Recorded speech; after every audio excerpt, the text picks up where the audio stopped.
It's a good season for solo carrying. A lot of individual playmaking abilities got buffed, and the tank buffs have made counterpicking more impactful. And you don't have to play every single hero in your role to take advantage of it. Let's get into the best solo carrying heroes for Season 11, for taking the game into your own hands and winning as many fights as possible. If you're looking to rank up on your favorite heroes, check out the link in the description below to get access to a GameLeap membership. There are tons of guides and courses that can level up your game and help you get better, faster. Make sure to check it out and enjoy the video. First up is the recently nerfed Pharah. Even with 25 less HP, her spam damage is overwhelming enough that you can still farm lobbies. It's more difficult to get into close range now, but luckily you only need to do so when playing for your barrage. The first thing to focus on is positioning. Every top tier damage hero can easily carry when shooting from the right angle, and Pharah is no exception. She's even one of the easiest to position with. Her jump jets and hover make it so that anywhere is a high ground angle, and on top of that, other high grounds where players are holding are way less effective against Pharah. Flying high up in the sky beats any normal high ground any day. As long as you start the fight by spamming hard, looking to force abilities with your consistent damage, you're already winning the game for your team. It can be tempting to push in and win duels and get kills for your team, but it's really not what Pharah's good at, especially after the health nerf. Instead, abuse your long-range burst damage to force players out of good positions. As a DPS, you only really have to spam downrange in main or play the flanks to enable your team. Pharah can do both. Her rockets are good at breaking tank armor and forcing the front line back, and also good at bursting supports and DPS, also forcing them back. If the enemy team doesn't respect your damage, they're just gonna die over time. If they don't have a Pharah of their own, they have to either send people onto you to stop your spam or push your team, and both of those moves are predictable and easy to handle. Next up is one of the freshest new tank picks, D.Va. She's gotten busted enough that anyone can play her to success even with low experience.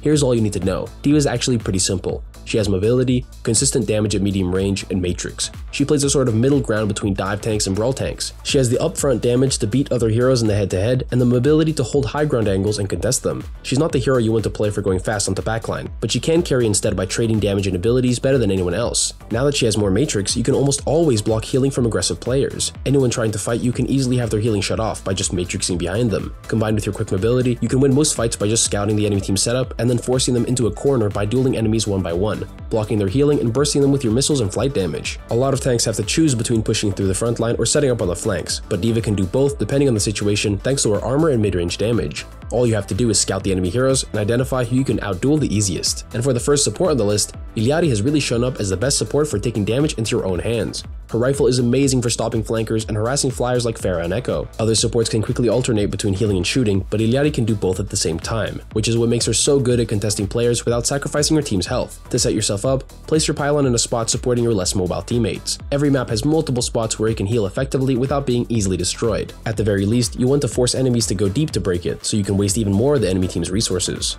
Once that's done, all you have to do is play for your damage and healing range. Whether you're on attack or defense, you'll want to poke out flankers to keep you and your backline safe, and spam the tank to force their abilities. Illari is the best support for breaking armor, so you'll definitely want to put it to use. Just a few shots is enough to make life much easier for the heroes on your team that can't break armor as easily. Next up is Ashe. She's also got a 30 to 50 meter fall off range, so she actually plays pretty similar when it comes to poking tanks. But obviously, she's a DPS, so there's way more you can do throughout the fight to win it for your team. Firstly, Ashe is now the most optimal long range hit scan. Only Widowmaker beats her, but she's held back by her 200 HP. Ashe can break armor, burst tanks with her hipfire combo, and even double tap while scoped in. And that's just her rifle damage. She also has dynamite, which has been amazing for securing kills with the heal reduction passive. Unless the burn gets cleansed, that's 7 whole seconds of heal reduction and the damage over time. You can carry with Ashe easily if you simply make sure that every dynamite is timed during the fight and mostly targeted towards the backline. If you use your dynamite before the fight for pressure, it may build up your Bob faster, but it's worth more when it can shut down an entire push. Besides the dynamite, as of this patch, Bob has been buffed significantly to completely round out Ashe's kit. The tank passive's headshot damage reduction is massive for Bob's uptime. It's not like armor that reduces damage for some heroes and not others. Headshotting Bob is really important to killing him, and now that damage is reduced by 25% the whole time.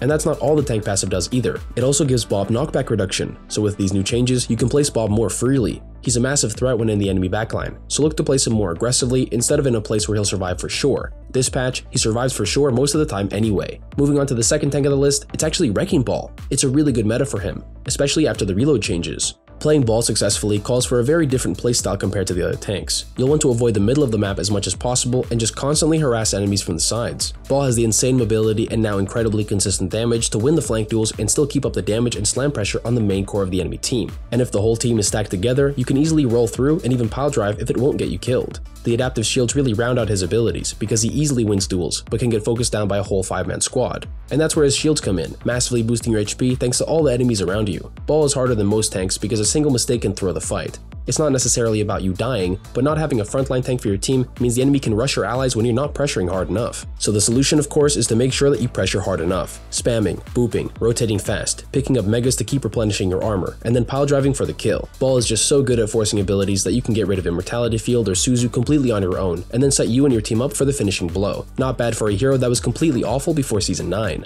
Moving on to Cassidy. The fall off range nerf from 25 to 20 was a big blow to his viability, but not enough to stop him from hard carrying with 2-taps. Cass naturally has good damage into armor, and compared to the other hit scans, he's very good at breaking shields quickly. And while Ashe has her dynamite to shut down group players, Cass has his flashbang to shut down mobile players. Carrying with Cassidy is pretty straightforward. You can focus the tank and anyone else as long as you have a corner to roll back to. 50% damage reduction is still enough to keep you alive until you finish your roll, so you can always play aggressively, baiting enemies to use their mobility and mitigation to approach you. All you have to do is keep hitting your shots, looking for 2-taps on squishies whenever you can, and roll back when you've baited enemies onto you. Now that he has only 20 meters to work with, you'll have to pressure the enemy tank a lot more. If you don't, it's much easier to get the distance closed on you, and while you have your roll to bait with, you want to make sure that you're dealing a ton of damage both before and after you have to fall back. Even though you have to be much more decisive with your position and more committed compared to before, Cassidy is just too good within his range, so as long as you have decent aim, anyone in hook range is getting cooked. For the third and final tank, it's Ramatra. He's gone up and down with a crazy buff and then a decent nerf. So to summarize, he now has 25 less armor and 25 less HP in his Omnic form and a 1 second longer Nemesis form cooldown in exchange for 5 more damage on his punches and 75 more armor in his Nemesis form. So basically an Omnic form nerf and a Nemesis form net buff. But thanks to the punch damage buff, Nemesis form is a massive playmaker. 4-shotting squishies means you can even contest the flanks, when normally Ram has been forced to stick main to shield and tank for his team. Playing to carry as Ram is all about getting the maximum value out of your punches, so every time you form, you'll want to be set up to either completely force the enemy tank out or completely dominate the enemy backline.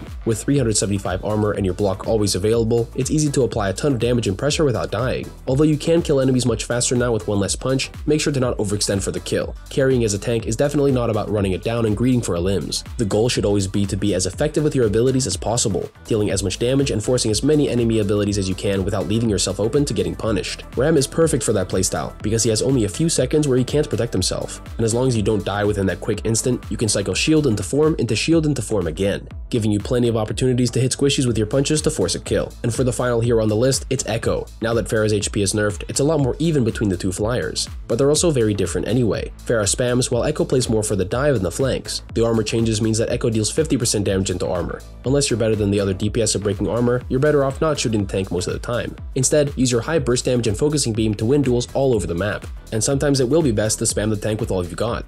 The most important thing is using your flight and burst to fight for and set up on the best angles on the map. Most heroes just can't do that. And as for getting the most value out of your copy to clutch up, try not to rush the copy value every time. Sometimes it's best to copy a tank to win the fight with more consistent ability pressure, while other times going for the Ana copy to blow up the backline with a nade is the best option. Echo is one of the most flexible heroes, so make sure to use that flexibility to win in any situation. As long as you adapt, you can easily win most games. That's it for the best solo carry heroes for Season 11. Thanks for watching, and I'll see you guys next time.